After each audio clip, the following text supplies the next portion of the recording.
Go ahead. Go ahead. Go ahead. Fellas, what's Jumping up? What's off. up? How y'all feeling, man? We back. We back. It's been a minute. I feel like it's been a minute. It Has it? I has. don't know. It's It been a I has week. it think we It's though. been a skipped we week or skipped a so. week. We skipped a week. I 1 think, week. or like, Okay. first I of would all, say, happy birthday, Brylan. I know your birthday's passed, but we got to shout you out Yes. again, man. How was Yes. your birthday? How was your birthday, man? First and foremost, how was that? bro, I had a fucking blast, man. Yeah. So uh, Lena ended up taking me one to this fire Thai spot out here in Chicago, Oh, shut and up. we only eat family style, and so Yeah, we she's enjoyed sharing all ourselves. again. hmm Yeah.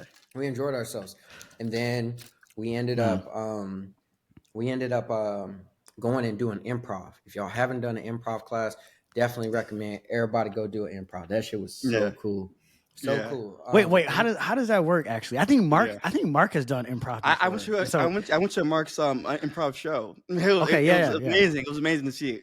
Mark, it was dope. If Yeah. you're listening, Mark, that was dope. Go ahead. What is that? What is that Describe it like? for you, Yeah, Brian. yeah. Describe Yeah, that. yeah, yeah, yeah. And so one of the first things the guy said is that when it comes to improv, usually beginners um, approach it with the goal of trying to be funny, and he's like, no, Oh, really? that's not the goal. The goal is because people are trying to quote unquote crack jokes, right, Mm. and things of that.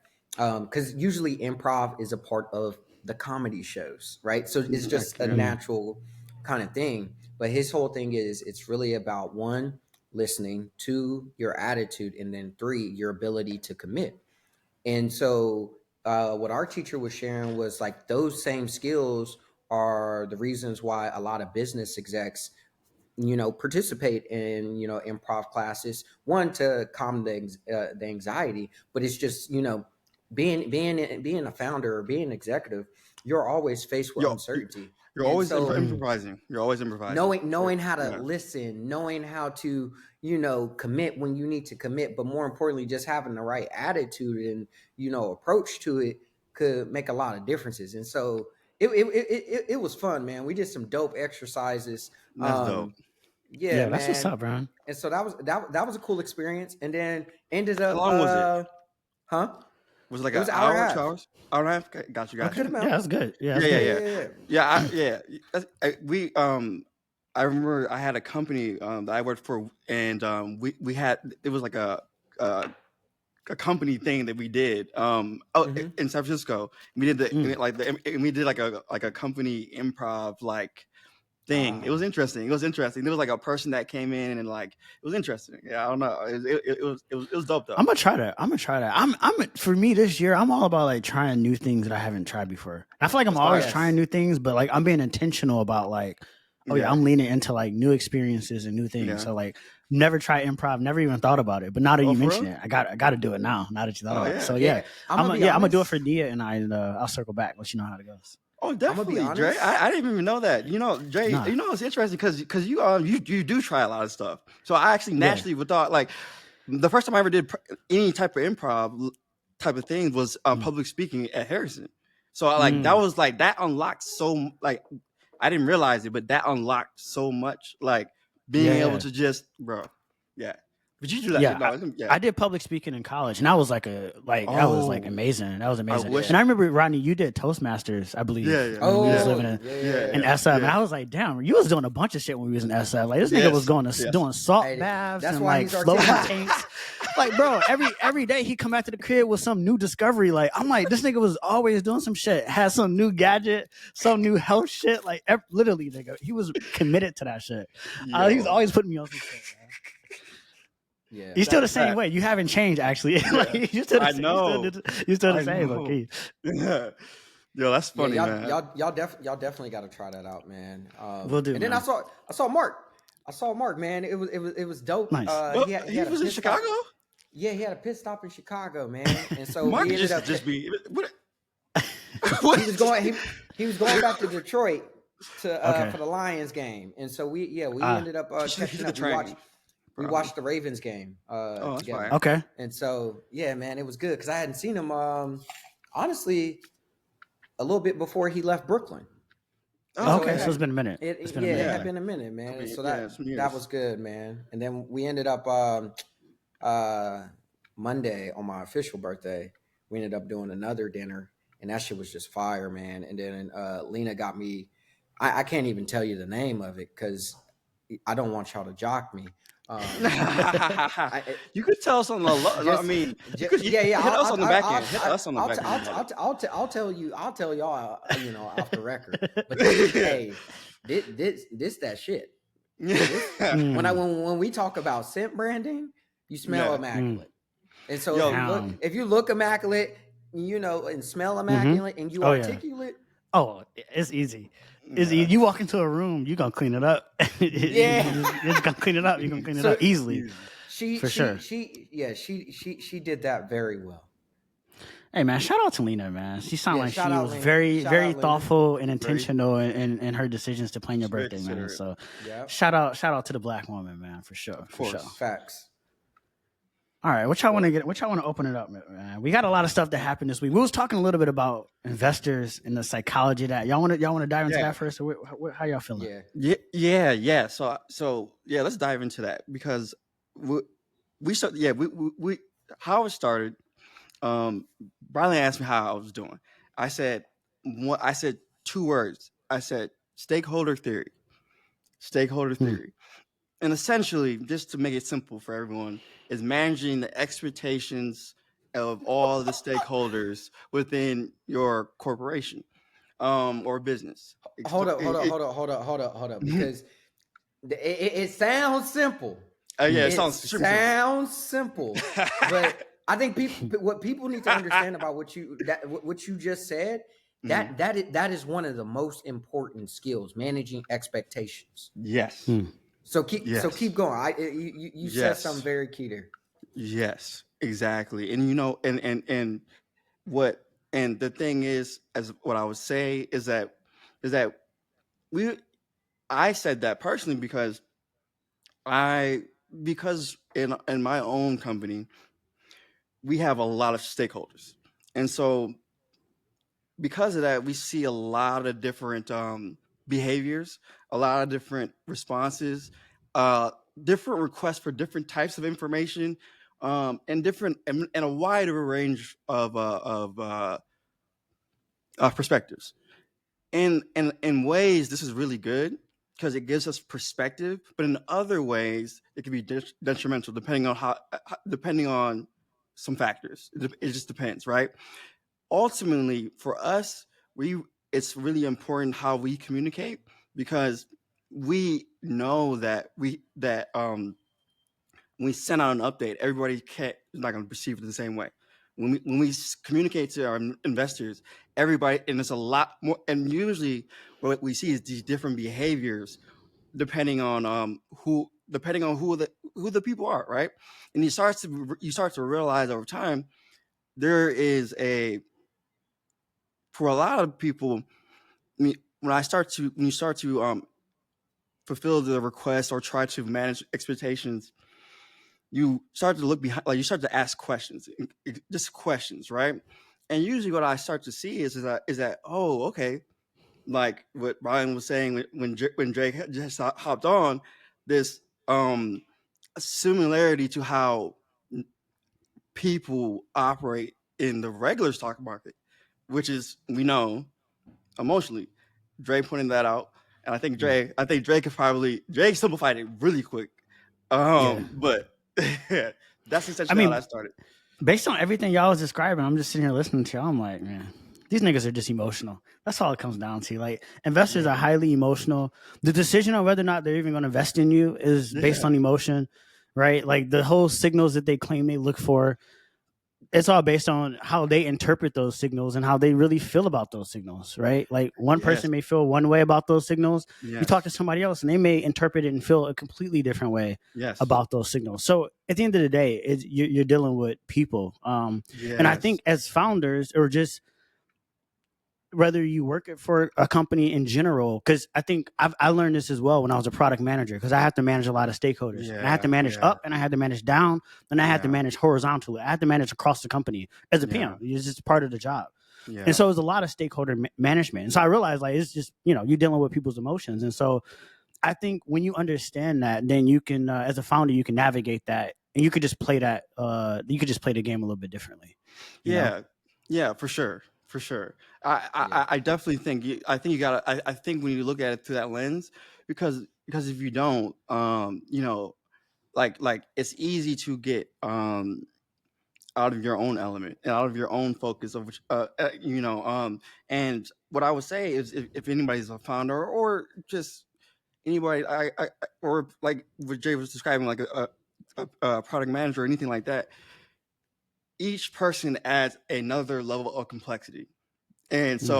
And so like because it's every person is their own psychology. They're all everybody's nobody's the same. And so I that's got a question for interesting. y'all. I got a Go question ahead. for y'all. Crazy question just popped in my head. What do Go y'all ahead. think as a founder? What do you think is like one of your toxic traits as a founder? And I Oh asked yeah. that question because I was thinking, and I'm like, one of the things I think I'm really bad at, and I don't know if Yeah. I'll ever change it, Yeah. but like when shit is not going the way that I want it to go, I Yeah. don't communicate that well. Yeah. I don't. I really don't. I'm not the Yeah. best communicator when shit is not going well. When shit's going well, you gonna know. Yeah. Like I'm Yeah. gonna Yeah. tell You you. go, ah, Like, you gonna know. yeah. I'm up. I'm like, yeah, shit is cool. Shit is cool. But when it's Yeah. not, like I just don't communicate. And Yeah. I think I can see why that can be toxic. I have my reasons for why I am that way. Cause Mm-hmm. I think like I like But you look, you can collect a lot of thoughts and feedback from people, but yeah, I think ultimately like executing. yeah, like I'd rather just be in the trenches trying to figure Yes. that shit out. And then Yes. when I can't figure it out, then I'll just come out. And then that's when I'll be like, okay, here's the Yeah. results. But Yeah. I'd rather just be in the Yeah. trenches. That's just I how got a I am. I got a question for you. That's actually interesting. How No. do you ask Yeah. for help? Yeah, how do you ask for help as a founder? You, Mm. for I that's think for for Jay. That's me, for Jay. I think for me, I've always like the concept of help for me has been weird because I've always had to first identify where I need help. Like people will say Yes. ask for help, but I'm not the person just going to just ask for help for the sake of help. You know what I'm Yeah. saying? Because that's just not how I am. So I like really targeted direct help, like very specific help. Like I need Yes. help with this very specific thing. And I think sometimes it's not always clear. Sometimes you got to go through a couple layers of thinking and a couple layers of like Yeah. trying and doing shit to Exactly. realize, okay, that's the thing I really need help on. Yes. And I think for me as a founder, I value more of like the process of getting there than actually getting there. Because I think there's I do something value. about Yeah. I being get able that. to like actually like be tactical as a founder. Because I Mhm. think, a lot of times like I think look, I think you obviously need people to get where you want to go. Nobody can get there by themselves. But Absolutely. the reality is like I think to really like move a company forward, I think it's really the combination of like a few people's ideas, but it's the collection of everybody's execution. And Yeah. so I think as a founder, like I spend a lot of time in my head and spending time on my ideas. And so I try to filter out a bunch of shit until I know like, okay, well, I need to bring in some outside information because I'm just not cycling through enough I'm not cycling through enough fresh thoughts here. I need to get some Yeah. like some outside help. So I Yeah. think that's typically how I ask for help. I like that question you phrase it because you make it because it makes you take accountability. Because when I think about it, and when I think about my toxic trait as a founder, because all founders have a toxic trait, and Yeah. you described one in the most transparent, honest way. Yeah. And so for me, I think my toxic trait, and and I know my toxic trait is this. I um I will focus and make a decision, right? And because I've taken, like, I guess in my specific, I'm talking more so to my current circumstances. When it wasn't evident to me initially that getting like the dynamics of a lot of different perspectives. Initially, it was very. I saw it as such a very, very, very, very positive thing. Not really considering fully that that it can distract my focus, right? And so then what I do sometimes is that I will do things, and sometimes people I'll do things like if someone tells me to do something and I won't do it, right? Hmm. But here's the thing, right? It's somewhat of a toxic trait because if I don't communicate that in the right way, what I realize is that people sometimes will be very upset about that. They'll be like they'll take it like in a personal way. What's usually happening is more so that there's a lot of perspectives in the room, and what I'm trying to do is say, I need to focus and make a decision to move forward. I can't consider everybody's perspective because when I'm like everybody, like somewhat of what you were saying, Dre. Everybody's saying something. That's what I'm You saying. know, I can relate. I can totally relate to that. yeah, everybody's saying something. So I'm like, all right, I'm going to do this, right? And so one of my things is that I I can get not all my investors know this because I'm actually pretty. I guess I communicate in a professional way, but like sometimes like I do get like I get frustrated when because Brylan, you make a point about help. I will methodically consider the whole thing, right? Everybody's considering everything. I consider it all, and I'll methodically create the ask, right? And usually, what I'll also do is order them from and like sort them in a way where it's like hardest to do, easiest to do, easiest to do, bare minimum, right? And what I realize, what I get frustrated when investors ask me to do stuff because oftentimes they do not do the ask. Can I ask you a question? And they're very small. They're always very. You know what? I realize I was like maybe like the thing is, and I hesitate to provide reasons because then I already know there's 10 people in my inbox that's saying this. 10 people that's saying that, 5 people that's saying this. So I'm like, I'm just like, yo, trust that I've listened to you. I consider trust that I listen to you. And if you feel like I'm not listening to you, let me know. Trust me, because trust me, I'm listening. I am listening, but I have to make a decision. So I do think it's toxic. I get frustrated with people in a certain way,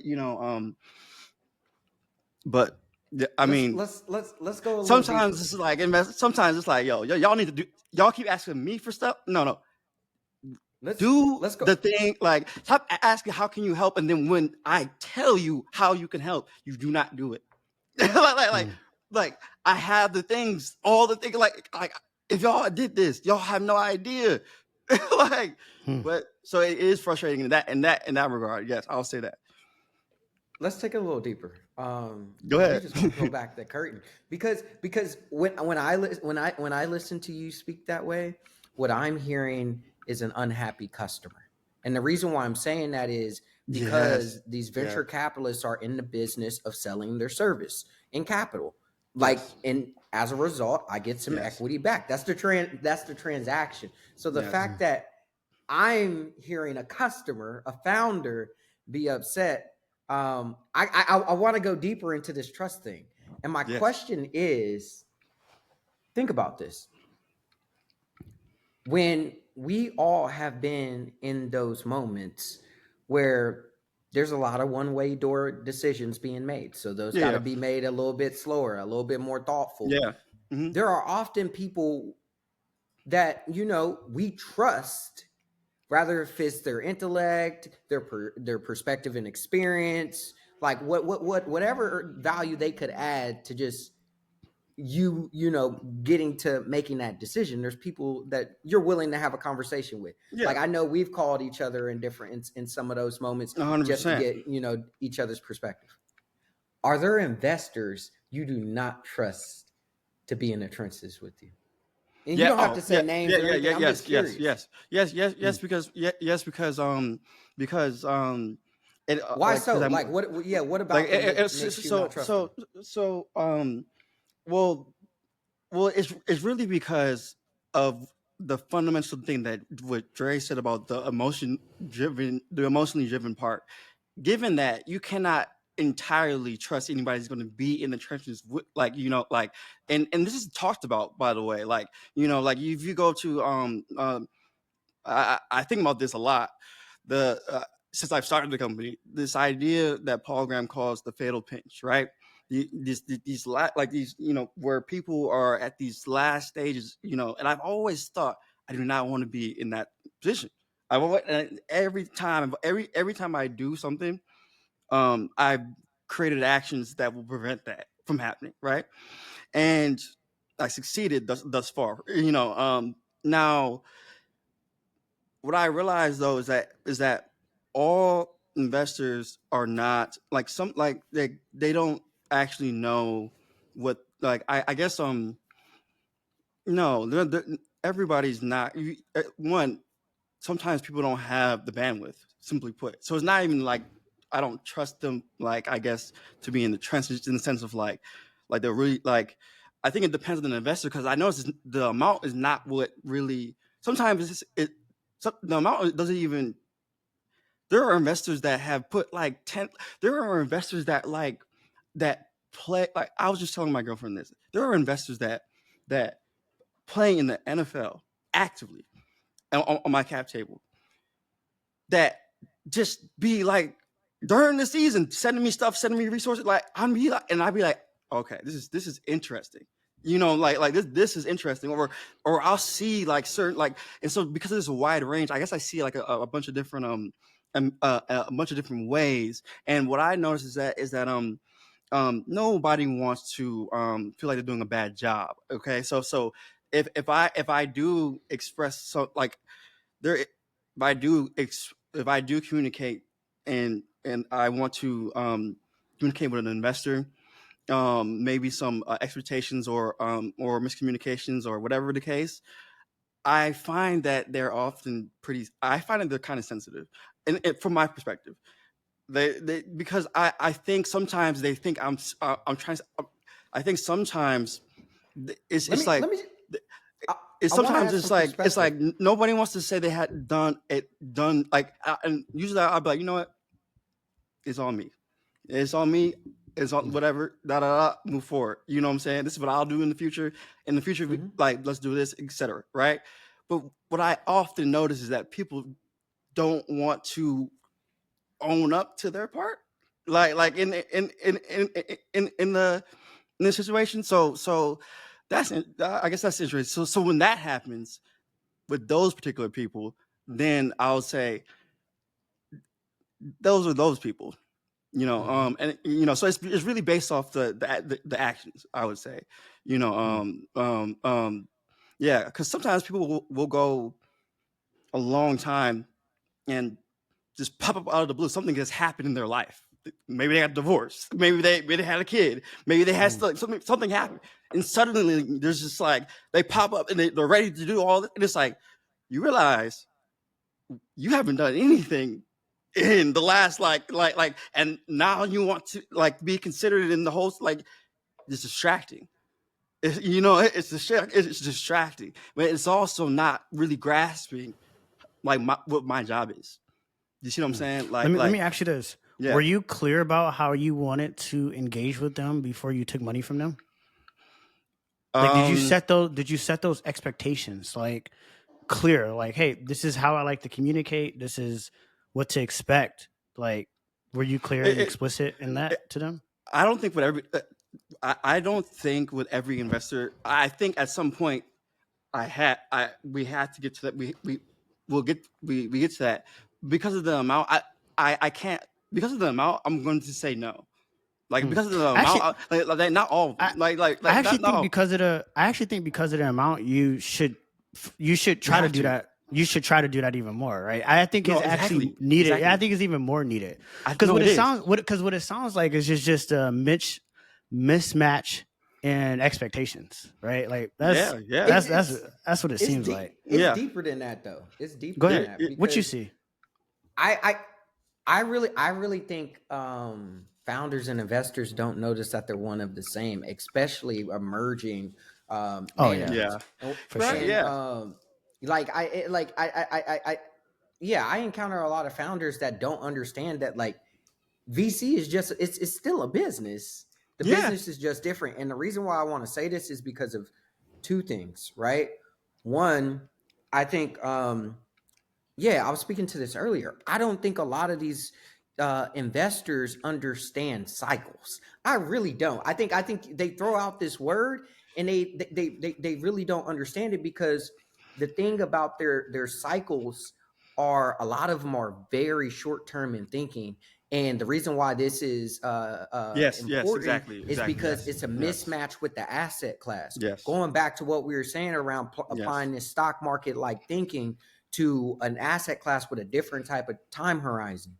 And so, like, it's very interesting really watching people be on the sideline, because I really do think that a new game is being created. I really think all the rules around this asset class are being I do reconsidered. see, I And do, I do see differences. I do see let me differences. and this is the second piece why. So this week, yeah, I sit on the board of this organization here in Chicago, and one of the initiatives that that I'm joining is all focused on scaling capital for from LPs to GPs. And it was so freaking insightful because it had all the different it had some of the top investors here in Chicago, Yeah. GP, so they're raising. And then it had folks who lead the different endowments, so Hmm. Northwestern and U Chicago. And it was so interesting just hearing that perspective from those individuals around, like, one, their struggles to raise capital, but more importantly, why. And part of the reason why just comes back to that these LPs, who are once again investors, are over Hmm. here making emotional decisions. So that's Yes. leading to these VCs That's what to I've making been. it's just That's what I've been. literally That's what everybody I've been. make. That's Yeah, what I peeped. I peeped 100%, that. 100%. That's what I Yeah, peeped. It started from. It's like it starts from the top. It starts from that level, and then it starts to come down to. And I'm like, and then as a founder, it's our jobs to go through cycles. We all sign up for that. Like Yeah, we're yeah, yeah. supposed to go through these cycles. So as a founder, I do believe that, like, you'd be foolish to think that there's not going to be ups and downs in the business. Before you started, you know what I'm saying. But Absolutely. as Brylan just said, which is interesting, that a lot of people, not a lot, it's not often said. Like, so Brylan, you're in a position now where you're investing, and you're saying essentially the founder is the customer, right? A lot of VCs don't really actually feel that way. They don't actually feel that way. That's They because don't they're feel taking that way. advantage of ignorance. yeah, They I don't feel feel that like way. you. I feel Yeah, like no, I feel like it should be a freaking requirement. If you're yeah. a founder and going and trying to go get venture capital, Hmm. understand how the business works. That Hmm. way, you can prevent yourself from being fucked or having mismatched Yeah, expectations. yeah. And but let's be honest here. Let's be honest, since we're keeping it real. let's The keep it real. investors that are actually doing this, who are they doing it to, right? Which founders and companies are they actually doing it Oh, to, right? Because if you got some shit and your shit doing super successful, whatever, your relationships with your investors is probably different, right? And so going back to what you said, Brylan, it's a business, right? So think about it. You're making a bet on a high risk asset class where most of that shit is going to zero. It yeah, just yeah, yeah, is. And yeah. so if the assets that I'm investing are not working, then GP, is my business working? Yeah, we collected fees. So yeah, technically, right, the business model is doing what the business model is supposed to do, right? But is it really working for the LPs? No, it's not. And so you got to think about what that does. Just as a founder, when your shit's not working, you know what that psychology does to you. We all know it.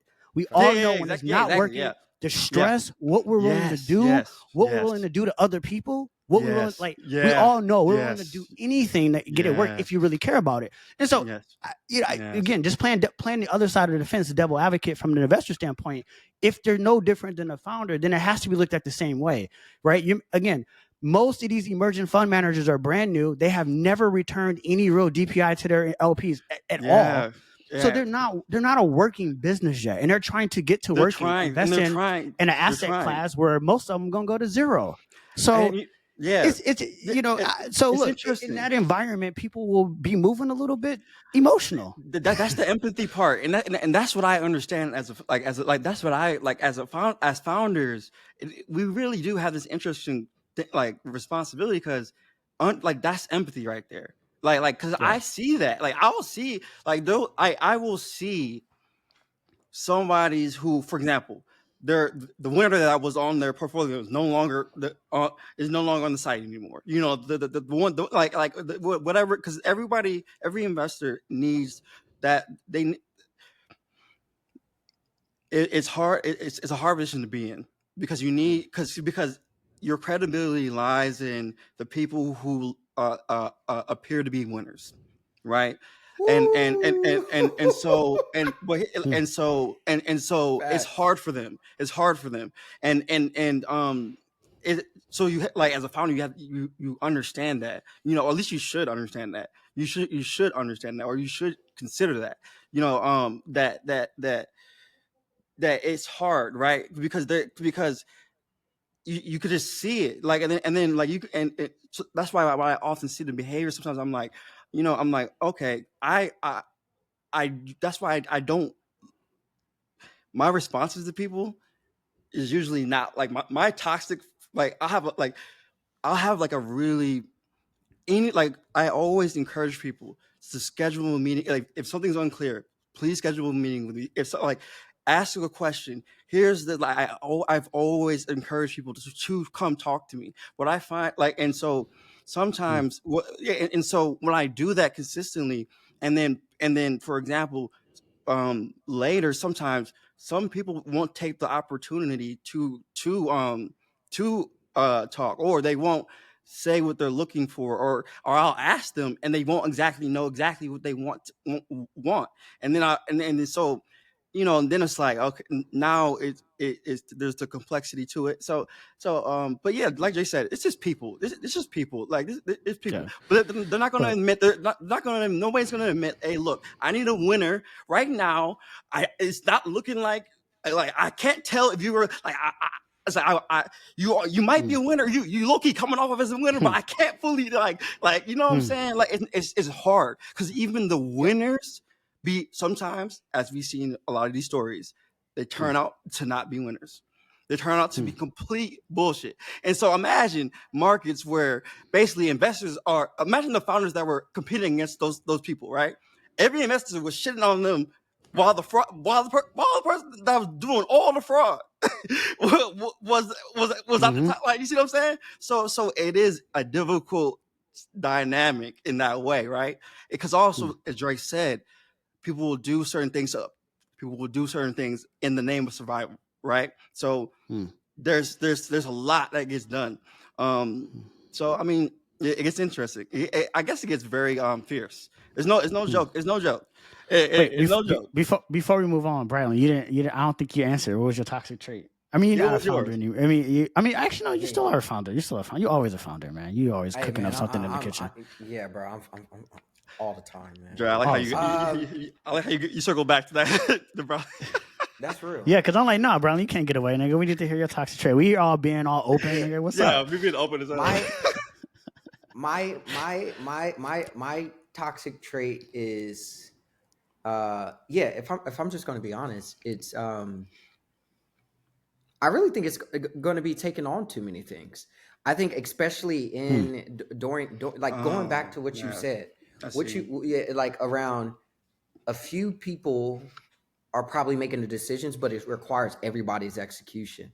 Yeah, Yeah. And yeah. what I will do, and this is what I mean by taking on so many things, is I'm like, nigga, give me the ball. It don't matter what function, what role it Yeah. is. Yeah, You are Yep. now a supporter. I will, if I need Yeah. to design, and I'm talking about really Yeah. get into design, I'm doing it. If I'm the I same need to way. code, and Yeah. I be feeling like that there's too, man. I'm not gonna there lie. there's Yeah. there's times and places for that. There's times and Hmm. places for that. Um, but one last thing before we because I wanted So to what's add the this alternative on to that? What's the healthy version of the like? What's the healthy version? um I'm gonna be honest. I think and this actually this will lead into my VC comment. I think it's all about positioning. It depends on Yeah. what is Yeah. the result, what is the resulting position of you doing that. And in good times, you doing that is going to educate somebody, empower your team to see or solve a problem in a new, different way, like inspire them in a new way. You do that shit down in the trenches, nigga, you liable to, because your people are also, once again, going back to emotions, they're fucking scared. They have a lot of anxiety. And Yeah. like, sure, they could see you as the hero, but heroes die too. And so that's just a real thing. But in terms of positioning, the last thing I was going to say on this investor tip, I really think founders need to understand the difference between certainty and likelihood, because this dictates how your investors show up. If an investor is thinking in terms of certainty, and what I mean by that is that like they just see shit as black or white, like a win loss, they're going to show up in these very inconsistent ways. Yeah. Because there's certain ways you show up for winners, Yeah. there's certain ways you show up for Yes. losers. Yeah. But if you have an investor who sees things in likelihoods can lead to odds. And the things that we be talking about in this podcast is about beating the odds. And when the investor is there to serve the founder, they understand that their one job is to help shift the odds. It's the founder's job to communicate with them the direction in which the odds are supposed to shift and what that looks like. But when it is your time to be called and to be in the game, that is your duty. And the thing about it is, most of the time, it does not require you to be the superhero. It's real simple shit. And honestly, I think it's probably going to be more potentially soft skills than hard skills to really shift things, man. And so, yeah, I think even for investors, like we gotta move from just like, oh man, that company's a winner. No. There's a probability distributed future. I love this tweet. There was this Investors tweet are I quick saw. to write a company off to zero. Quick. So quick, very, very extremely quick, because it's scary. Impatience. Everybody wants that boom. You know what I'm saying? Like, but it. There was a tweet I saw earlier, and it was Bezos in a video with Lex Friedman, and he Bezos basically was saying, I don't even know why I call him Bezos. I can call him, but Jeff was basically, his name is Jeff, right? Yeah, I just call him Bezos for some reason. It's cool. Everybody knows what you're talking about. I'm gonna call him by his first name though, because I feel like if somebody just called me by my last name, just call me that, I'd just be like, what? But Jeff, he was saying that when he first started Amazon, the first thing he was actually reminding me, like, to Dre's earlier point about like setting expectations, and especially like Dre identified, it's you in my case for sure, with the complexity and the amount, but one thing I noticed that Jeff did is that he straight up told investors, like, it's a low chance this is gonna work. He straight up came out the gate and told them that. Yeah. He just told them that. Like that's like, there's nothing clear. Like, there's nothing more clear to come out the gate and be like, because what I think is, I kind of owe. Honestly, most founders should say that, because I mean that's the truth. That is the truth. I thought it was implied, but you know what's crazy though? That's what the crazy thing is. I thought we all knew that. I thought we all knew that. But so Jeff didn't. He didn't make no assumption. When you're an investor though, and you put money into a company, you do not put money into that company thinking that shit's about to fail. You just don't. Like, why would you do it? You wouldn't. Every company I've ever invested in, or anything I've invested in, I went into it with the premise, when I put the dollars in. Now, sure, over time, like, my opinion may have changed given new information, but I've never invested thinking like, this shit gonna go to zero. Yeah, I know. That's why I applaud it. That's why I applaud it, because I'm like, but the likelihood, though, going back to what Brylan said with likelihood, though, you got I did consider that, but I didn't think about that. Like, oh, shit's gonna fail. I was like, oh, this shit might hit. Because Jeff was saying, as a founder, you have the odds in mind, which are extremely low, and then you have the conviction in mind too. So both. You have the whole both in mind. And that's the founder. And so it's interesting. Like Dre is right. When people invest, they really, Dre speaking to what people are really doing, like the emotional Yeah. part when you put the bed in and like they're feeling great. Like That's why like, they get. That's why they get highly excited. emotional. Think about They're it. Think about the excited. cycle. I'm excited when I put my money in. I think this shit Yes. gonna work out. And then as we start this journey, it don't look like that full circle I thought. Which and I like, of course, we're talking Yeah. about a lot of money here. Of course, Yeah. anybody would get highly emotional. Yeah, well. Some actually, I'll push back on that. Some people have put small amounts, and they don't. They need That's to, true. They That's need true. to. They That's true. need to pipe That's down a true. little That's bit. true. It's all relative. It's all relative. That's true. That's true. Relative. Not That's everybody true. putting in big. That's me- facts. That's facts. I want to change topics real quick. And Yeah. did y'all hear about the breakthroughs recently in relation to just like Alzheimer's and addictions? What? I did not hear about that. Addictions? Like Yeah, just breakthroughs and addictions? drug addictions. How so? So and so the breakthrough was the use of ultrasound. So the same technology that is used on women when they're pregnant. Again, is it sonograms and things of that nature? Yeah. Yeah. So that same technology, his name is Dr. Ali Rezaiz. This dude, I had never heard of this dude, but he's literally a walking legend. Like 20 years ago, he first developed a technique to eliminate tremors for folks that have Parkinson's disease. And basically how he ended up doing it, it was by leveraging MRI technology that we've been seeing happen, across AI to understand the different electrical waves and functions of the different areas of the brain and identifying the piece of the brain that is active when the tremors are going. And so by doing that, his and it's crazy how eloquent he breaks down just like the complexity of these things into there's just an imbalance in the chemical reactions in your brain, and then that's because the electricity is off because it's an electrochemical reaction. Yeah. And so they put these electrodes in the brain, and it literally eliminates the tremors. And so that was his first thing. But now that's a big deal, man. He's the executive director over at West Virginia University in Morgantown, West Virginia.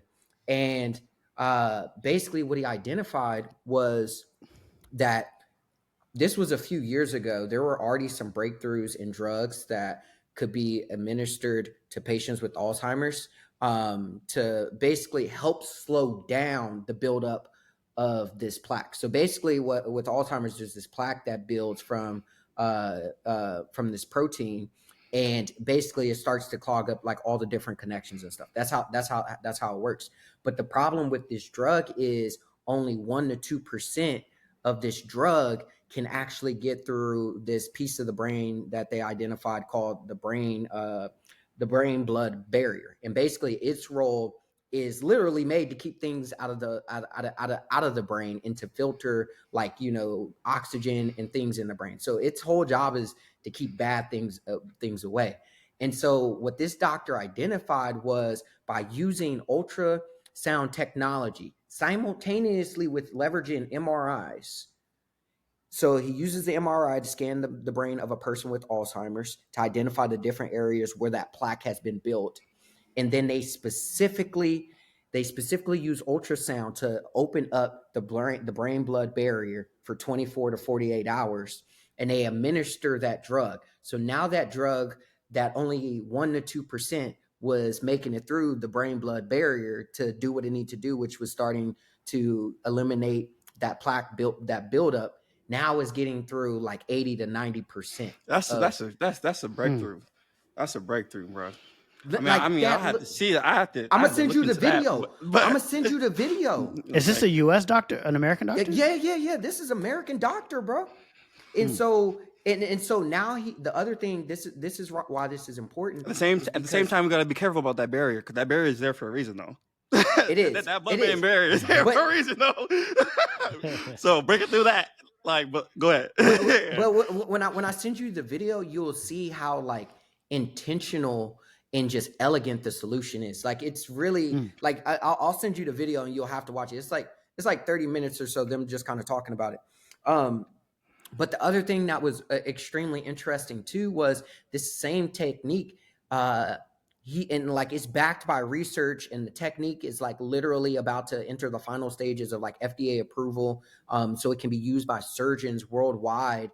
Is basically for addictions. So you still using the same MRI technology. He identified the piece of the brain that basically was being triggered during addiction. And basically they put the MRI on and they showed the patient all these different triggering images that like in the brain triggers that craving. And it's this part of the brain called the nucleus accumbens that specifically is associated with cravings and addictions that is super active when something is triggering it. So he identifies that, and then by using ultrasound, they're actually once again able to rebalance the chemical and the electrochemical reactions that happens. And so what ends up happening is it basically eliminates that craving. And so it doesn't necessarily fully eliminate the addiction, but just doing that now allows other treatments like therapy, inpatient, outpatient care, all those other things to start to be effective more the way effective, they were. yeah. Yes. More effective. Yeah, So these were makes two sense. breakthroughs from the same doctor, bro, in the same period of time. Like, he's going crazy. I see. Wow. So do you think his research will continue to be advanced, or like what? I get where it's at, but like in terms of the development, but like what's next in terms of like the commercialization of this? Because obviously Alzheimer's is a very aggressive this is the thing. disease. This is the thing. It's not a technology. It's not necessarily a technology. It's a technique. Technique. Process. Okay. Process. It's a technique. It's a technique. And that was process. I like the way that this guy approached it too, because I mean, because I do sometimes feel like we have a lot of problems and that it just depends on what we all focus on to solve. And sometimes we be having the tools right there. We just haven't used that tool for that, and so it's interesting how he took a tool that's used in a variety of different ways, but then took it and then used it in a different way that other people weren't really thinking about. And I find that to be, I mean, it's dope. I mean, I love to hear like stuff like that. Because one, that's one of the that's like I mean, that's the crux of one of the cruxes of SAFE. Is the underlying technology is a technology that was built a long time ago. Actually, and there was a lot of government regulation, fights, and laws, and like, there's a lot of historical background behind technology that we use. And so it's interesting. That when people pick up technologies and use them in a different way, I have to say it's impressive. It's very impressive. This is the thing. They're experimenters too. Like that's the thing. Like being an experimenter is like it's an attitude. It's a spirit that can be applied in different ways. And so like that's why like when I saw that, I was like, bro, this is crazy. But I want to put some numbers to this so people understand why this is extremely important. And specifically for me, like my grandmother, who I spent a lot of time growing up with, she had Alzheimer's and ended up passing away. And she had early onset, like got it like early 40s. And then my dad struggled with addiction his whole life. So these two things really hit home. But what they're saying is today there are 6.7 million Americans that struggle with Alzheimer's, dementia, and is projected to grow to 13 million by 2050. In terms of dollars spent, because this is what is very important. Today, we spend $345 billion on research and just attacking Alzheimer's. So just across healthcare every year on Alzheimer's. That is supposed to grow to $1 trillion within like the next decade or two. So we see this increasing problem that is growing. And the thing about it is, I'm not going to get into the health of it, but I'm going to send y'all a podcast that is very important to listen to on this, because a lot of it is tied back to diet. And I was so I was just about to say that, bro, because my grandma has it as well, and so I've looked a little bit into it as well. Because like I grew up with my grandma, she used to own a bakery. I'm very close to her, and all of a sudden it just like it got really aggressive. But I saw it pretty early, I remember and so I remember I've Dre, always you been. told me that, yeah, you I remember Dre, you telling me you had noticed something. I remember you saying Oh that. yeah. I Yeah. remember, bro, and I remember Yeah. I took it to my rest of my family. I'm like, yo, something not right. And Yeah. they was like, no, she's fine. She's probably Yeah, just yeah. tired. I remember you You telling know, me she that. works I a remember you lot. telling me that. Yeah. I'm like, no. But that it is a really aggressive disease. And I was gonna ask you, Brylan, like, what in your findings have you understood about like why the cases start to go up? But I was gonna say, in my mind, I feel like it's diet. Like that is probably it the is. biggest It is because contributor. it's the reason why it's tied back to diet is the same reason why a lot of people get on these diets and are trying to count their, calories and carbs in the first place. There's our diets in America are heavily filled with sugars, and these Yes. sugars are Yes. literally at a chemical level, are literally make up this compound called glucose. Yeah. Like, Yeah. think about it and how that's tied to diabetes. That's why Yes. there's, a positive correlation. If you got diabetes, most likely you're going to end up having, and the reason why is it then Yep. And she got impacts the diabetes blood. too. My grandma has diabetes. Yep. Yeah. It Yeah. impacts that blood brain barrier. That was one of the biggest insights, probably I think it was over the last decade or two, that neuroscientists identified. And so glucose is impacting that. And essentially what it's doing is it ends up, I want to say it ends up breaking down the blood-brain barrier, because remember that its role Yeah. is to keep out toxins. Yes. So to Exactly. keep out sugars, To keep the brain in its, proteins yes. need Exactly. sugars. Yes. So it's crazy how it's all woven together, I, which makes this like a remarkable thing, because there were so many. It's literally built on the shoulders of giants. Hmm. man. Wow. That's very good insight, man. That's very good insight. Yeah. It also reminds me of some of the stuff that they've been talking about in regards to Ozempic, and people were using it for diabetes, but also as a weight loss drug. But they also noticed that people have reduced cravings, and reduced impulses for certain addictions. And so when you say diet and stuff like that, my mind thinks about that too, because that was a Mm. that was a that's a I mean, and my dad and my older brother have diabetes. So I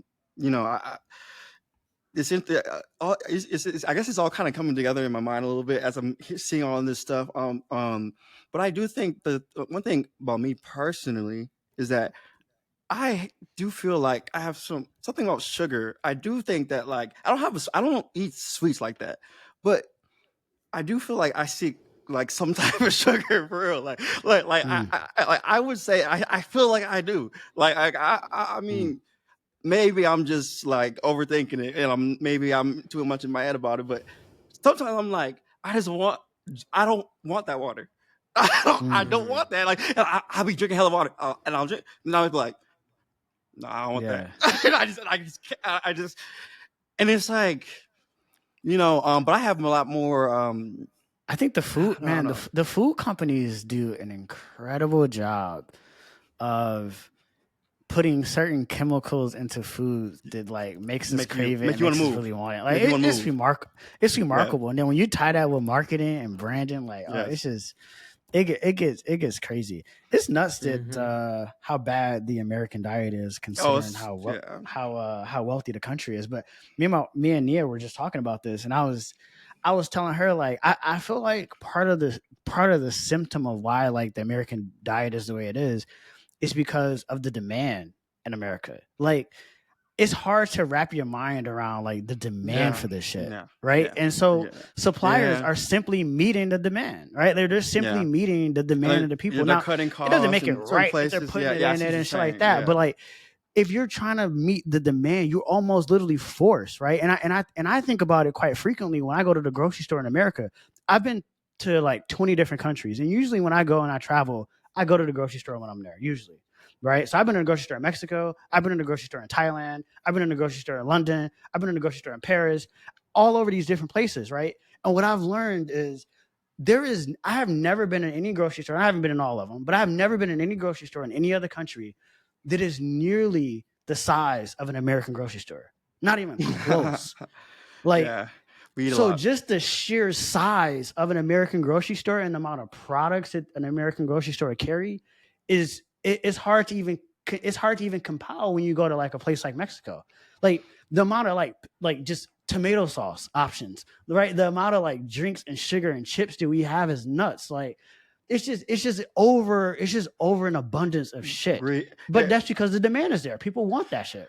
We have And a yeah, I mean the counterfactual to that is that like you just gonna get the health that you got. But the reality is, I say all that to say that like the ball is in our court, right? Like yeah. you know what I'm saying? Like we don't get to this point without independent choices that we're all making. We just don't. Yeah. And so this is not a matter of like the industry. No. The industry is only responding to the choices that we're making. And so I think in general, like we just all, should just make better health choices because, seeing your family go through that shit, especially at a young age, is never good. You make a good point about we underestimate the demand, um, um, and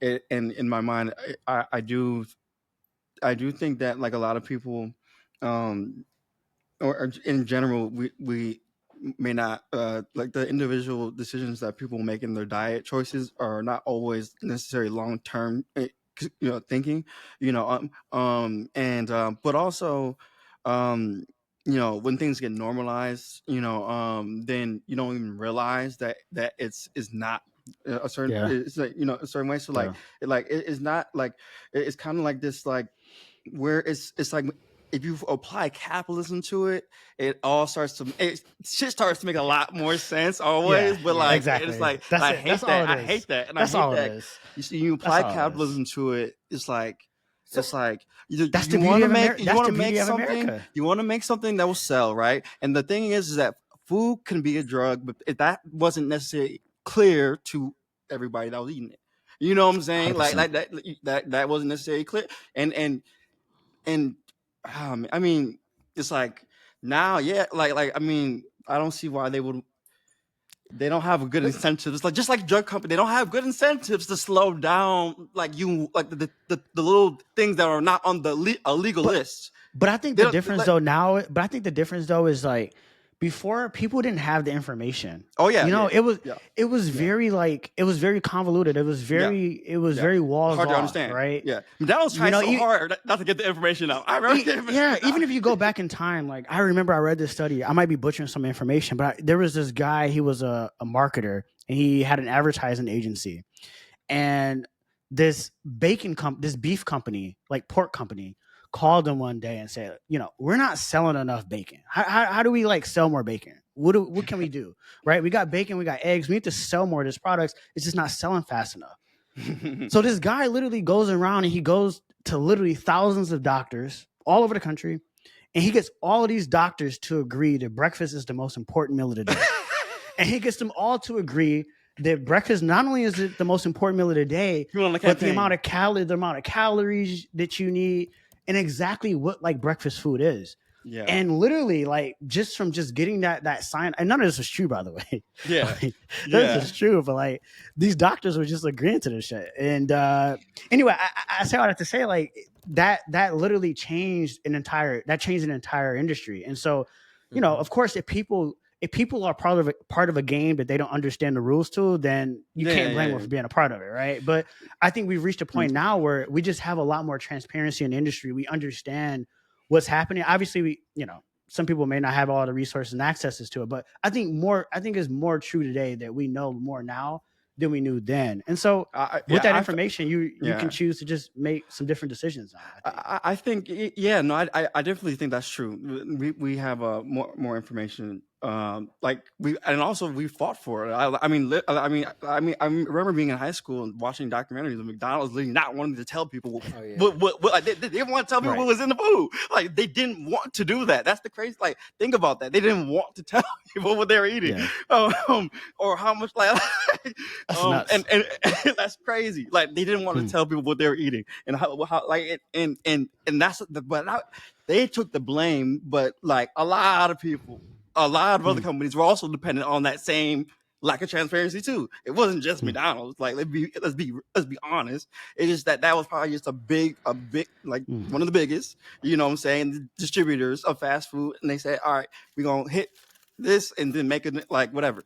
Now, like sometimes it is unfortunate, man. Like I feel like it when people like, for example, like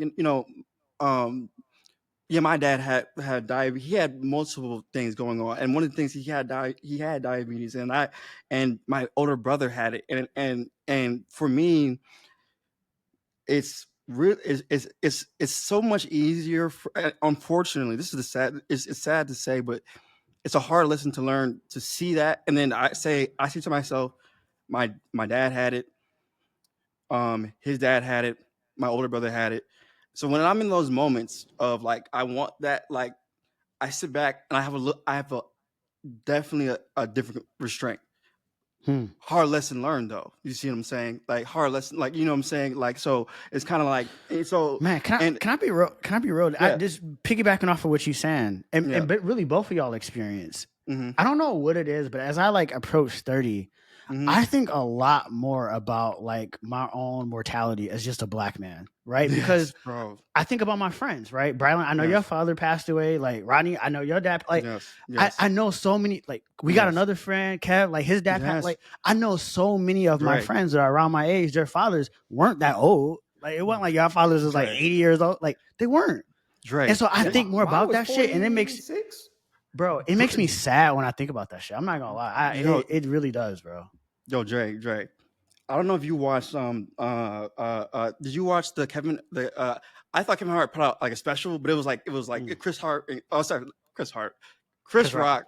Yeah. Chris Rock and Kevin Hart. Did you see that on Netflix? I haven't seen it. Okay. No. So just so you know, it's not a special. I thought it was gonna be like a special. It's more like a deeper like story behind it. Anyway, there was one thing that Chris Rock had pointed out that when he said it, like out of all the things that they said about the industry, whatever, Chris Rock said something that stood out to me specifically a lot, and he said that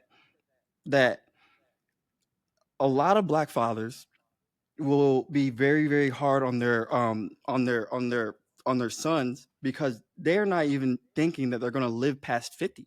You know, like they're not even thinking. So they're preparing you to take care of and Chris Rock said that, and then he was like because his dad died young as well, and I sat back and I was like, I do that what Chris Rock just said reminds me exactly of how I like my the way that I thought, and I realized when I first came to the Bay, I'm not gonna lie to y'all, I actually I remember learning and gaining perspective on my life, right? And in the sense of my dad already had passed away, right? So I already but I remember when people were talking, they would talk and they would say, you know, like oh yeah, when I'm like 70, I'm gonna do this or that. I remember thinking, I never thought about that.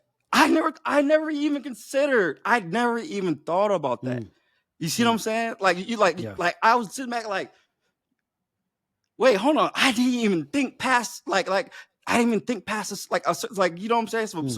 So you know and with that level of pressure or will turn into stress. Stress will kill you. Stress will kill you. And so there is something there's things in there, there's lessons in there. I gotta try to not stress, bro, because I it's hard, bro, because I know so many people who fought black men that have just all of a sudden gone in their 40s, 50s, young, gone, and I think about that and I'm like, fuck. It's hard to ignore it. So what do you know so many people? And then think about it. If you have it, no, here's the thing. And imagine I'll tell you right now what the preventive measure is. What I'm doing. Yeah. And I'll tell you straight up. Like I've completely changed my diet, bro. Like nice. I've cut out a lot of different meat. Like I only eat seafood right now. And honestly, I might even cut out seafood. Like so, I've completely changed my diet because I realized that a lot of these diseases are attributed to that. Yeah. So changing my diet, and I'm incredibly active now, bro. I go to the gym like probably 4 times a week, and if I'm not in the gym, I'm doing on I like gotta walk. Yeah, I a gotta walk mile and a everywhere. half I walks. gotta walk. Like I'm doing something to like move my body. So Yeah. I think those are like the 2 things that I'm doing like to try to be as preventative. But the number one thing is like being incredibly conscious about what I put in my body. And it just so happens that Nia is like that as well. Like there's a lot of stuff she can't eat. So it's just nice for me because, you know, if she's cooking I stuff, see. it's naturally gonna be healthy because she doesn't Yeah. eat pork. She don't That's eat no real. meat. Yeah. You know what I'm saying? She only gonna eat vegetables. She Yeah. just eating healthy. So I'm like, hey, Yeah. just make me what you making. So it's not Yeah. it's not really Yeah. it hasn't been hard from a lifestyle standpoint, but Yeah. I definitely recognize like diet shit has to change immediately Yes. because when I think about a lot of the black men who I know who have passed away, and I think about Yes. like their Yes. diet and some of the things, they didn't take a Yes. lot of shit serious. They was on high blood Yes. pressure Yes. pills, didn't really Yes. take fitness I refuse. serious. And I'm like, Yeah. fuck that shit, bro. refuse. I'm trying to be in the best health and the best fitness I've ever been in because I'll never be this strong. I'll never have this energy ever again. So it's like and maximize honestly, that That's shit. hey, that's I real. I love that because you know, like I often like health with people, health is literally like because when you don't have it, you realize how important your health is. When you don't have it, when you are sick, when you get diagnosed, when you get that shit, that is you sober up quick. Everything gets crystal clear, and it's like you don't want to be you don't want to, and it's easy because to not the preventative measures it's easy to dismiss them because they seem small in the short term. They seem small in the short term, and you know, like, oh, today or next week I'm not gonna and it's but it's important though, and it's like you said, especially when there's statistics around the numbers with black men in particular, you know, outside of like the other things, you know, but like just the health part. And also what I want to add too is that I want to go back to what Chris Rock said about how a black man might raise his son, right? With that idea, that framework in mind. Like, I'm not going to. So he has he's created a family, right? And so he's thinking, I need to prepare the next my son to take care of like in case I'm not here, right? Which is actually very, very noble. Clearly, like, you know what I'm saying, deeply cares like about your family, right? And what I think in my mind, I think, you know, when I'm approaching this age and I start to think approaching 30 in my 30s and realizing in 10 years I'll be 40 basically, and I'm saying how do I avoid, for example, the the the built in because some of like I guess the behaviors of my father in particular makes sense in the context of that, right? Because I've always considered like from a very young age, I've always considered everybody. Like one thing about he was always like, I don't care if you was around. If this happened, it's on you. Like if this happens, it's on you. If this like I at every step, it was like, yo, if this happens, yo, it's on you. This happened, yo. I'm like, and it was a lot of like but I didn't like that, you know, but it made me a certain way, meaning that I've looked out, I realized that for some other people, for example, they might grow into some people describe their experience as more focused on themselves. What I realized was that my experience from a really, really young age was focused on a lot more than myself. You know what I'm saying? So like a lot of my decisions weren't entirely like they weren't You're the oldest, right? Well, Yeah. you're the oldest Yeah. amongst Yeah. your siblings, and Yeah, that's exactly. probably why. See, my Exactly. sister was like that. My older sister was like that. She was always Yeah. worried about me and concerned about me. And as I Yeah. got of age, I was like, I'm worried about myself. Yeah, like, I was like, I'm out for me. Like, I so wish I don't know. I think it's like the I older sibling. wish. The older sibling like carries. Seems like y'all carry a lot, man. I don't even understand it. Like, Yo, I like because my like yo, when I see my brother, man, cause he's the youngest, like Oh yeah, see, I was the youngest too, so I get it. Like you used to be living, man. I'll be like, bro. And then I realize, you know what? You moving like this because of X, Y, and Z. You know what I'm saying? And you know what? I want that. You know what? I don't want him to feel like, because I like rushing to grow up, rushing to bear more responsibility, rushing to Yeah, take on more stuff. Why am I in a rush? If I plan to yeah. live 100 years, why am I in Yeah, a rush if I plan to live 100 years? You know what because I'm saying? So the responsibility is gonna come. right, Like, right. that's It's the already thing gonna I get. did. It's gonna get That's good. that's the thing I didn't understand at the younger age. Like I was similar. Like, oh, I gotta go get a responsibility. It's like, no, bro, just Yeah, live life. It's naturally gonna happen. it's gonna build Like up. it's gonna come, and when that shit come, it's coming. All the Yeah. responsibilities are coming. No, for real. That's facts. For real. Hey, I wanted to bring up one thing before we head off. I don't know if y'all gotta Yeah. go. Yeah, About I got Apple. time. Did y'all see the shit with Apple and the App Store shit? I think Victor dropped it in the chat. I started reading up on it. I'm like, that's interesting. No, what they do? In the EU, the App Store overhaul. So apparently there was, I guess, a case between Apple and the EU about the App Store and about some of the other business practices. We've talked about this before on the pod before about just how dominant Apple is, the App Store, how they are around the App Store rules. But there were some recent changes that Apple agreed to in a recent lawsuit that they settled with. So one, this was announced yesterday, Thursday morning. So yeah, yesterday morning, Apple came out and basically said that their App Store commission fees, which they've been charging roughly 20 to 30% a cut, meaning that for every subscription that goes through Apple's payment processing, if you are an app in the App Store and you take customers' payment through the App Store, you have to give 20 to 30%. That's like a tax. That's about what people pay in income tax on average, maybe a little bit more, but it's a damn near a tax. They decided that they're gonna drop that fee, and they're also going to allow alternative app stores. Apple has been notorious about not allowing that in the App Store, meaning like you have players like Epic Games, for example. They have their own app store where people can actually build apps for Epic Games. Historically, you could not be Epic Games and offer that through the App Store. You just couldn't. You have to offer it online. And so you can just imagine from a customer experience standpoint, it's not really as continuous as you would like because certain things you can do in the app and certain things you have to literally just do online because of the rules of how Apple allowed things to go. So there's three things that actually fundamentally changed in this lawsuit that I want to talk about. And I want to get your thoughts on it because I think this is going to be interesting and relevant to the antitrust lawsuit that the U.S. Justice Department is looking to file on Apple in the U.S. Right? Because this is in the EU.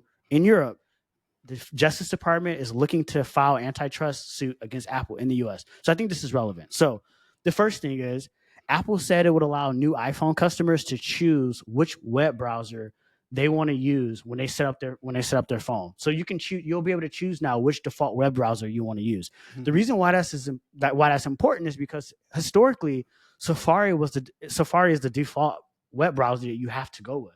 And so this is obviously causing a bunch of friction for other browser companies. Like if you wanted to build a browser on the iPhone, like it was pointless because Apple made it incredibly difficult for users to even select that as the default browser on the iPhone. Yeah, they just made it difficult. So they changed that. So now they're going to allow users to choose which browser they want. The second thing is they would let developers reduce. It's going to reduce the App Store commission for developers. So I talked about the fact that it's usually right now at 10 to 20%. They're dropping it down to some cases 10% or 15%. So they're dropping it down considerably from where it was. It's still relatively high, but I mean it's relative, right? In some cases, more than half. So I mean that can be quite a bit if you're a really big company, let's say like Netflix, for example. So they're changing the fees around that. But the thing they're adding to that, and some people are not happy with this, is because Apple is dropping the commissions, but they're adding a new fee. It is a fixed fee. I believe right now in the EU it's going to be like 50 cents per download. So if you're a developer, after you hit 1 million downloads, you're going to be responsible for paying this fee per user after 1 million. So let's say you have 10 million users on your platform. You're going to be responsible for paying for 9 million users this fee every single year. basically to keep them to A year, keep them or through the App is Store. that being paid monthly or yearly? No, it's yearly. Yeah, it's yearly, according to what I saw. At least I don't know how they may allow you to cascade it over months, but I think it's yearly from what I saw. Um, and that's crazy. So if and I think that might be specific to like certain developer categories. I don't know if they're rolling out to everybody, like again, like a Netflix or something like that. So it might be specific to certain categories, but I think that might hurt folks like Epic Games or gaming companies that want to build app stores and want to build different type of apps that again Apple has historically not allowed, but now they have to. And so Apple, even though Apple is reducing fees and allowing these things, they're attaching all these like junk Another way. fees. On Yeah, another way. on the back end. They're circumventing. They're basically They're, doing. they're They're still doing it. circumventing. They're still Exactly. doing it. Like They're still doing like, it. yeah. And so, okay. Yeah, I see. And so this means Yeah. like apps like, so to be more concrete, apps like Fortnite and even TikTok will end up paying more if they end up opting into some of these new systems. And so it's going to have real effect for app developers in the EU, especially ones that are at scale, that are operating on the App Store. And then the last thing, and I think this is actually really interesting, Apple is going to be opening up access to their near field communication chip in the iPhone. So today, every iPhone has a near field communication chip that allows you to leverage Apple Pay when you go into the store. I've been waiting a decade for that. I've been waiting a decade for that. As a developer, I've been waiting a decade for that, bro. And that's what the article that I read said. Like developers have been waiting for a long, banks have been waiting for a long time for that. They have not been able to have access to that data, to that transaction data, to that wallet data at all. And so Apple is going to give access to that. I was a kid when I heard about that NFC technology, and I remember, I think it was Android that was the only thing where I was like, I could, and I remember I was like, I was in high school. I'm like, I'm literally going back in my mind and remembering, and I'm like, to be honest, I just never thought Apple would do it. I just accepted that Apple would never allow it. But now they're even going to change it so that, like, let's say like you're a fintech startup and you want to create like a new wallet and you want to allow people to be the default wallet they pay for when they go and use contact payment at any store.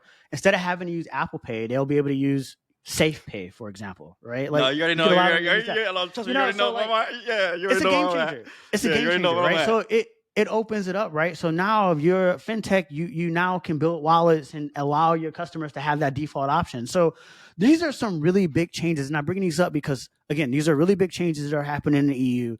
Developer commissions are coming down, but new junk fees are coming in, right? They're circumventing that process. They're opening up their near field communication, right? And then they're also changing the way the default browser operates. And so these are big things that are happening in parallel while the U.S. Justice Department is considering filing an antitrust suit. And so it only makes me wonder, like, okay, well, what are they going to change here in the U.S.? Because obviously they're going to have to adjust some rules. I got a question for you. Yeah. I'm just kind of curious. What does that mean for the business of Apple? Yeah, when it comes to revenue and things of that nature. Well, I think the fact that they added the junk fees, I think in terms of like App Store revenue, I think whatever model they put together, because I'm just going to give Apple the benefit of the doubt, they've modeled this out, right? They're smart enough to do that. So I assume from the junk fees, they've modeled this out, and they probably aren't taking much of a loss on that. So like, I can't see Apple taking a loss on that. What assumptions do you think they're making? Because part of the beauty of using a percentage is the ability to basically capture different different amounts based off that price point. And price points are, pretty variable. Like, what is it? Like for some platforms, you may start out paying like a basic fee of like $5, but for a more upgraded fee, have like a 20. And so that 30% from each of those starts to grow. Versus here, it's with it being a fixed amount. And so I'm just kind of curious, like, what are some of the assumptions you think they made to be comfortable with that decision? I think so. So look at the counter of that, right? So you have companies like Netflix. I'll use Netflix as an example, right? Because they're really infamous for this. Netflix historically has not allowed you to like create an account and add a credit card from the mobile app. Like you have to do it online and then you go to the mobile app. So some companies have intentionally circumvented the App Store on purpose because of how much the commissions have been, right? And so you could argue that that alone has kind of hurt App Store revenue, right? Because yeah, Apple may be making a lot of revenue, but you have Yeah, some of the other biggest people, yeah, players like that are Amazon. choosing not to use it. Amazon's not using it. Yeah. Netflix, and these are companies that, I mean, Netflix does $20 billion in revenue, right? Like these are companies that are doing considerable amounts of revenue that are choosing not to participate in the App Store at all. So I think by Apple dropping the commission, the natural assumption, I mean, they make less revenue, but I think the counter to that is you're going to get more bigger players that are going to be more comfortable coming in because they're going to be able to get more favorable terms. And so I think some of the revenue might start to balance out, and I think the junk fees. But you also, I think the other thing too is the App Store is a high margin business. Like, let's be honest, it probably don't cost that much to run the App Store relative to the amount of revenue that it generates. So maybe there is a little bit of a margin compression there, but I think it's very minimum to like the overall revenue of Apple. So I think these decisions, even though it may decrease some revenue, I think in the grand scheme is better for Apple, because the alternative is that Apple may not be able to participate in the EU, right? And so what does that do to revenue if you can't even sell your company? You can't even sell apps or sell your phone in the EU at all. Like, what does that look like? And that's a real possibility. Like, the EU is serious when it comes to this stuff. Like, they take a whole different approach than the US. And so, that's kind of what I would assume some of the assumptions and conversations that they have to have. What's interesting about Apple is that in some ways they agree with the EU. For example, with just like the EU's emphasis on privacy laws and privacy and stuff like that. Right. But in other ways, they clearly don't agree. And it's interesting because when if they cannot you, they can't have stop selling iPhones in Europe. That's just not good. Like they can't. that's not even so. But they were smart to like add the little junk fees on there. I mean, Apple not gonna take no Apple loss. always is doing that. Apple's always Apple. Of course. I'm not gonna lie. I don't know. At this point, I just don't. At this point, I know Apple's talking about privacy and and all that, and Apple ID, but I think the person that maybe cared the most about it is gone. I just don't know. I don't know if the people, because it's the idea of Apple was personal computers, right? Am I understanding correctly? And so it started with, I think, like the emphasis on privacy and stuff we like living that. in that vision for sure, nigga. That shit is personal. It's personal. It's very personal. Therefore, exactly. Therefore, the logical thing that Apple chose was privacy. So because is that personal? That's how personal. But I don't know if Apple. I just don't. They do too much stuff to make money for me to trust them. I'll just put it like that. They do too much. I don't know how to put it. Like, I don't know. Like, maybe they're more trustworthy than others. What were you about to say, Brylan? I want to hear your thoughts. So two things, because like, because we're on the topic of the app, like I want us to think of the App Store like, because there's the App Store on mobile, which obviously makes up most of it, but then like think about like that same App Store can be accessed via like iPad and things of that nature. And so like it's been very interesting how this just kind of like this one product still being able to be accessed across different form factors. But there was this tweet this week that was real funny, and it goes back to what Charles just talked about with Steve Jobs, where it said 2003, Steve Jobs brings the big 5 record labels together. So this is when the iPad, the iPod was coming out, and then iTunes was rolling out, and so basically he brings the 5 record labels together in a landmark deal to sell their songs digitally for 99 cents, and then it's like 2024, Apple can't convince streaming video companies to check the allow iPad box. For talking about Netflix, YouTube, and Spotify. Not wanting to have their apps be on the Vision Pro.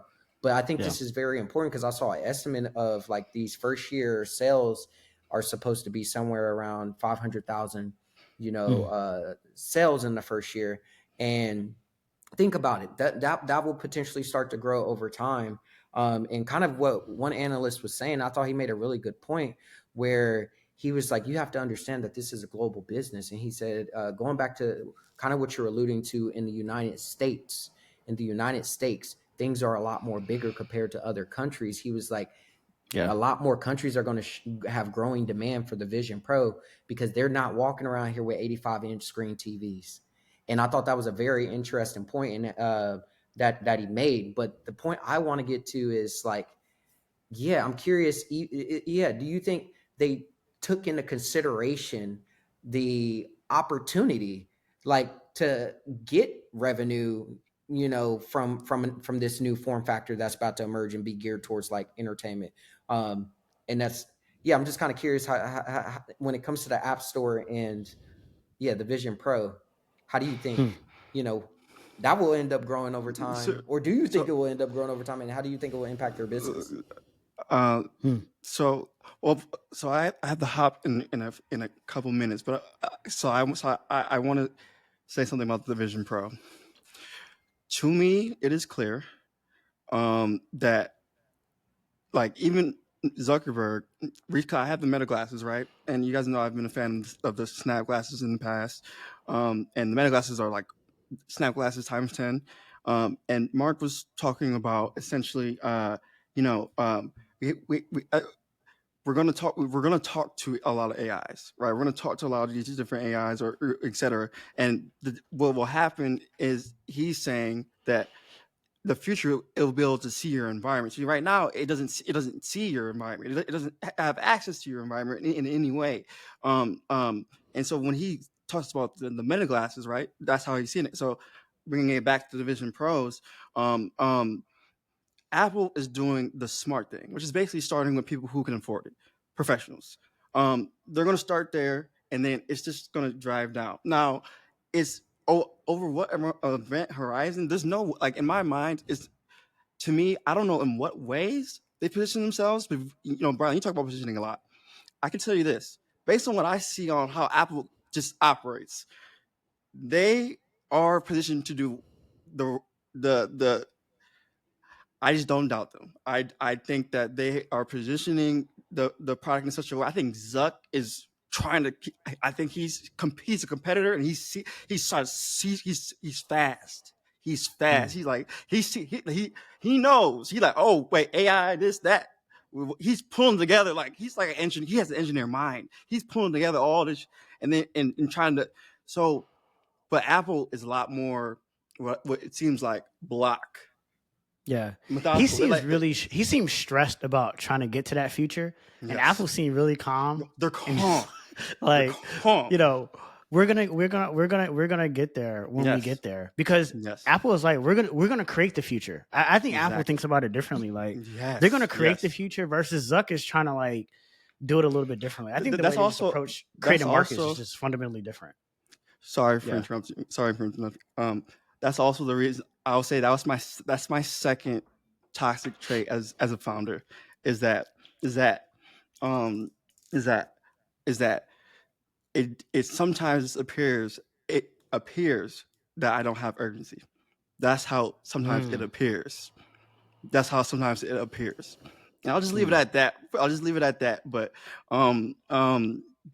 yeah, I'll catch y'all on the next one. Go Peace, ahead, bro. y'all. Yeah. Stay, man. Yeah, man. This is it's a What did really you think about the interesting. Vision Pro? What did you think about it? So we're actually picking ours up next week, and so we purchased two of them at work, and I'm really excited to try it out. And like we have a technology manager. Like this dude is Mm. like a full core. Like he used to be a game developer. Like and so like his understanding of these devices blows my freaking mind all the fucking time, bro. And he's just like a real tech nerd. And so I'm really interested to just like really one get that experience of like being able to experience it as a consumer, but then Yeah. two, like having somebody like that who's really breaking the technical piece down in real time. Yeah. But when I think about the device, and I also was reading, I think I had brought this up about Apple before being in a real good position in terms of AI. And I think and this is the reason why. This Mm. is the reason why. The reason why is Apple has their own GPT store, Nobody just realizes it yet. And it's twofold. It's twofold. The GPT store, that we talked about before for OpenAI, that is literally just these miniature actions that I personally have never believed that OpenAI thought that was going to be a real business. I think it incentivized more people to get on the platform to create those things. That was their strategy. And the reason why is because homie who's leads development, for OpenAI, developer relations at OpenAI, he was here in Chicago and he spoke. And one of the things that he talked about is like they're really trying to nail this concept of an agent. The agent needs tools. The tools are the GPTs. It's you're literally going to see that repackaged and repurposed. Yeah. Apple has that right now, and they have it not only in terms of the App Store that we have been talking about, which is more so they have a standard for being able to be able to access all these existing applications. That's one advantage over the GPT store. The other thing that they have an advantage over is shortcuts. Shortcuts is more on device. And this is extremely important because the beauty of these shortcuts are, one, Apple is just creating a lot of useful ones, and like they just create these very given the applications on your phone. There's existing ones that kind of like already exist for that, and so there's that. But then the other thing is just your ability to create these more, once again, personal and useful shortcuts for yourself. And I think like this is a prediction I have and a bet I'm going to make is this next version. I'm not even going to call it Siri, but whatever they roll out this year, it's going to be an agent. They're not playing the large language model. They understand that they have to get to an agent, and I think that's they've been keeping that under wrap because they have the pieces to do not only what OpenAI is trying to achieve with GPT Store, but also think about that device that rolled out a few weeks ago at CES, Rabbit One. Rabbit One, this whole idea of like, oh, it's a personal agent in your pocket. Everybody is trying to get to where Apple is, but the thing about it is Apple is really covered from really both angles. And then if you think about it, it's a software. And the reason why this is important, especially when you think about this Vision Pro being geared and positioned not only as a productivity device, but as a media device. The reason why this is important is because twofold. The AI can quickly be updated over the cloud to the headset. That's going to be fucking crazy. And these headsets already have really good audio capabilities. But now if you take this and you apply it to simulations, there are more simulations than realities. Like, let that sit in. We can create more virtual worlds than the actual different type of realities that exist. And the reason why this is important is because I really think this device, I think this device is going to be interesting, especially for like the Gen Z. I think this younger, it's going to be one of those things where Apple's in a position because they have a lot of cash to not have to rush and turn this into a revenue generating machine.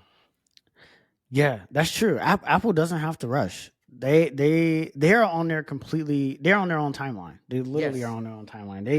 They don't have to follow the market trends. They don't have to move as fast as everybody else. They've never done that. They've honestly never done it. And I think that's why they win in pretty much every category they compete in, because they're not operating from a fear. They're not operating from fear, right? And I feel like a lot of companies operate from fear, and that causes you to just make diluted decisions. And Apple just isn't operating from that position. They're always operating from a position of strength. Like you said, they have an incredible balance sheet. They have deep distribution and penetration in almost every market that really matters. Every market, bro. I mean, they got so many things. Like, they don't have to think like that. So, yeah, I think Apple, like you said, bro, I think they're well positioned. And I'm excited to see what they do with Siri, because I think Siri has been one of the most disappointing pieces of a product that they've put out. But I'm not counting them out. I'm not counting them out at all. And because I think they're going to do some really incredible shit. And the last thing I'll say about Apple, I used to always say, and I've learned, I don't think this anymore. I used to always say Apple's not innovating because they're not coming out with 5 phones fast enough and this and that.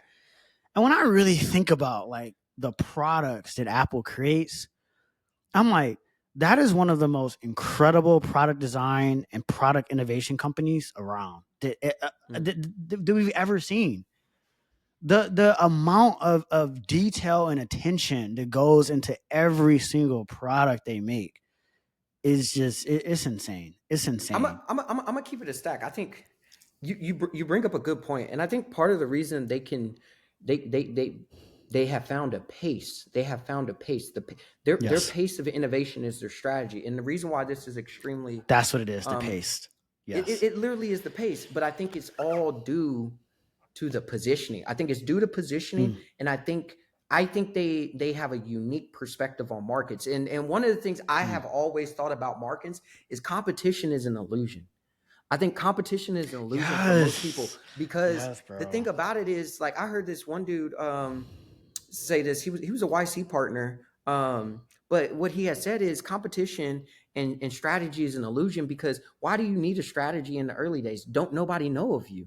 And I think the thing is, Apple really accepts that, and because they have not only that cash position but that distribution position, they Yeah. understand who owns distribution can really manipulate anything. And I Yep. think they have a better understanding of just the customers that make up that market. And I Yeah. think that really dictates like You the pace that they go at. you know where that came from? That came from the guy that started Polaroid, Edward Mm. Land. Like, go back, like Steve Jobs was very clear in some of his interviews, like who his role model was and who he looked at. And Edward Land was that guy because he was an innovative guy. The things that he was doing at Polaroid, and I talked about this a little Yeah, bit, but if yeah, you go yeah. back in time and you look at Polaroid as a company, they were doing the same thing Apple was doing before Apple. They understood distribution.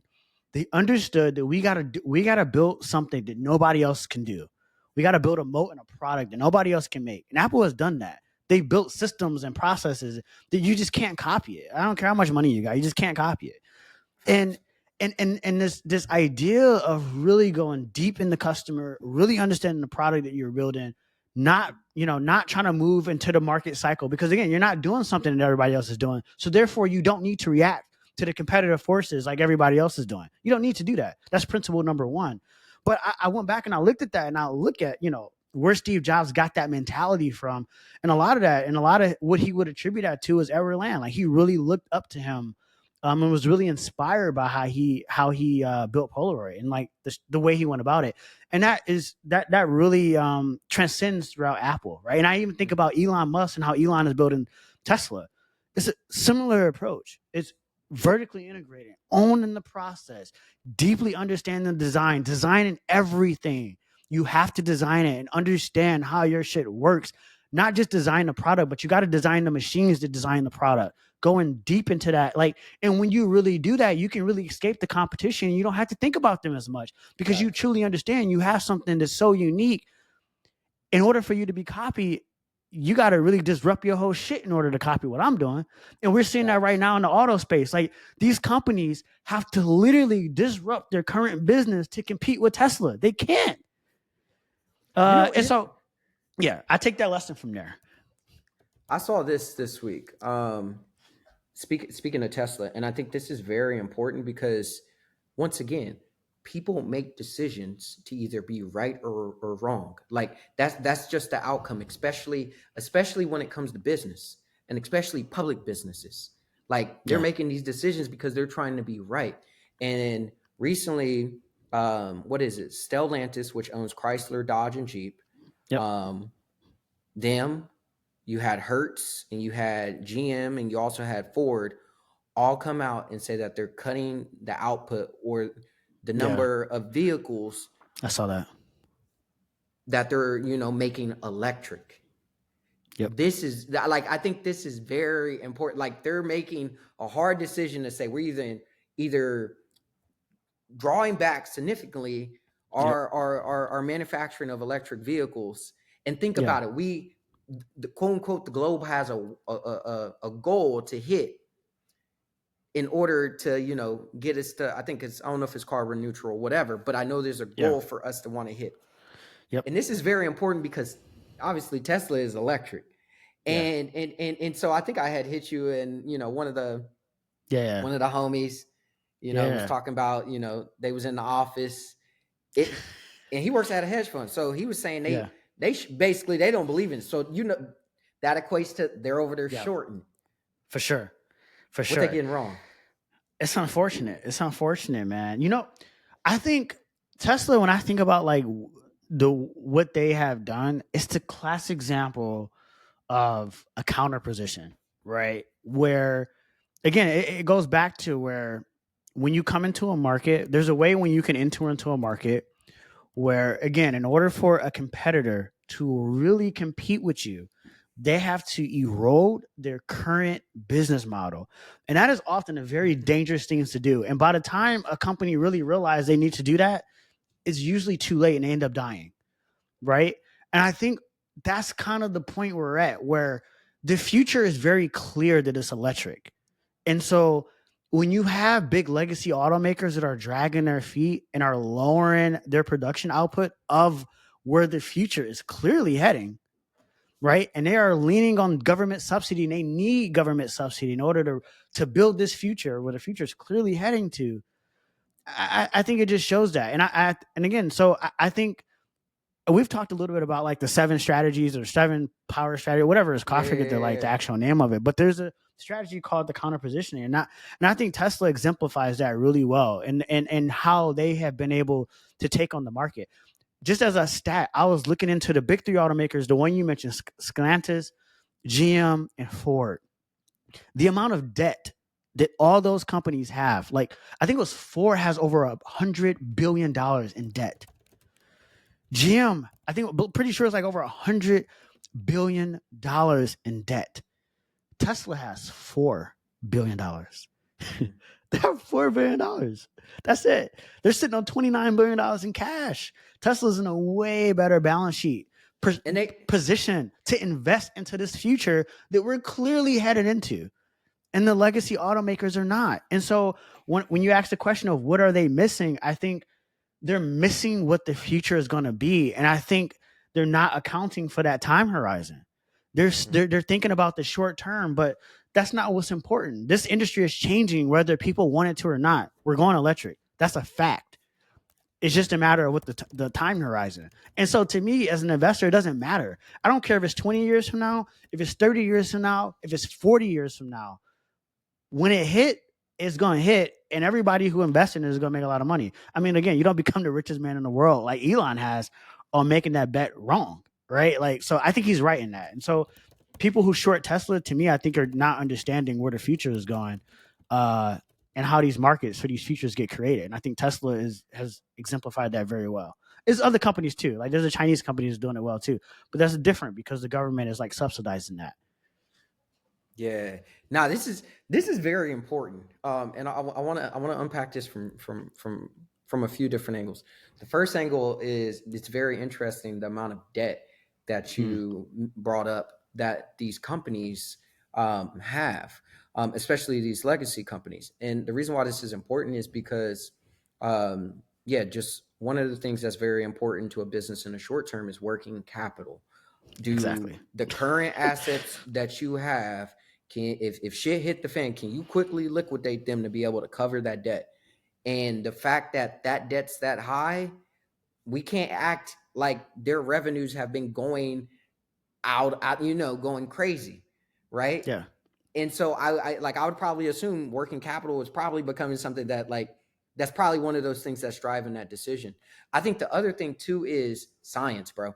Science. I think the reason why this is very important is because Elon, you have to understand this man was going to go get his PhD. Oh yeah. Know what? People don't even know, bro. Yeah. The man studied fucking physics. And Bro. the reason why this is important is because the level at which he's playing is literally atomical. Like he's playing in this world where he's understanding these chemical compounds. Think about it. He's operating at the lowest level of detail. Literally. Yes. The lowest possible level of detail is where Elon operates in. Yes. And it's that's not the difference only, maker. And this is the reason why it's important. It's because it's not only across atoms, meaning like in terms of the lithium batteries and all that they're doing in terms of that. That's extremely important. That's extremely important for multiple reasons, because you have this capitalist who has shown that he's willing to use his various private assets to, ship. build up his public assets. Think about it. Yep. Like the fact that he brought Tesla, like Tesla engineers, so engineers for a public company to Twitter. Yep. Like Yeah. everything is interconnected here. And the reason Yeah. why this is important is because if you really think about space, the reason why space is very, very important is because these niggas are trying to really understand this thing from an asteroid level to a different planet level, because they are after the assets that potentially lie on these on these different elements that are out there. And this is very important because guess what? If that nigga gets it, that means it's better for batteries. It's better for like, so going back to what you're saying, long term 100%. thinking, it's wild. But even if you think about the software piece of this, people aren't talking about this. This robot that they've built, Optimus, his hands is getting crazy. And you brought this up. The hands part of robotics has been one of the toughest challenges for the last 4 decades, 40 years. Yep. And every week is something new. They're getting better at it. Like, man, I love that company, man. It's just amazing to see it, bro. And honestly, this Tesla kind of reminds me of probably what like GE probably was at one point in time. Like, I mean, GE was in everything. They were in manufacturing fucking planes. They were making engines, everything, right? And like, it's just super exciting as like being in technology as we are, and just being able to see it, being on the cusp of this, right? Being able to understand how this technology impacts our life. Like, this is real world technology. You know, the world looks different when you have a robot whose hand can function the same as a human. And then on top of that, it has a brain that's just as intelligent, if not more intelligent than we are. Like, it's hard to compute what the world looks like in that environment. That's exciting as fuck. I get super excited when I see that. So look, we should be celebrating this, continuing to talk about it, because the future is here, man. Like, it's here. And hold on, it's here. People don't know. It's just not evenly distributed. Facts. And that it's and not that, evenly and that distributed, but it's here. And this is the thing. Like, I really like. I've really grown to appreciate about like founders. I like in what I really. These are the founders I want to work with. These are the founders that like I want to earn the respect of. Like, it are folks who are really pulling that future forward. And I'm not talking about like today. Like, no, it's like if people barely can imagine what is possible, you know what I mean, and see, like it like what I equate it to is very similar to the experiments and the experiences that were happening back between like the 1940s to 1970. Like, you had nuclear, you had computing, you had space, and each of those were iterations where every iteration was standing on top of the previous ones. Like, it was literally like one step at a time. Even think about like with space. Like, what was it? It either started with Mercury, then Gemini, then you got to Apollo. Like, there were different things that were getting hit. And I think when I that's kind of the lens I view a lot of what's happening through the world. And I try to understand where on that cycle are we, and what are we standing on top of? Because nothing gets there in a vacuum. Nothing gets there in a vacuum. Something is enabling something tomorrow. Yep. You just have to figure out what the enablers are. And they will emerge. Well said, man. Well said. No, we dropped a lot of gems, man. So I think this is a good episode, bro. Yeah, I think we should go ahead and wrap it up, man. Cool, man. Talk to you later, man. All right, bro. Yeah. Hold on, let me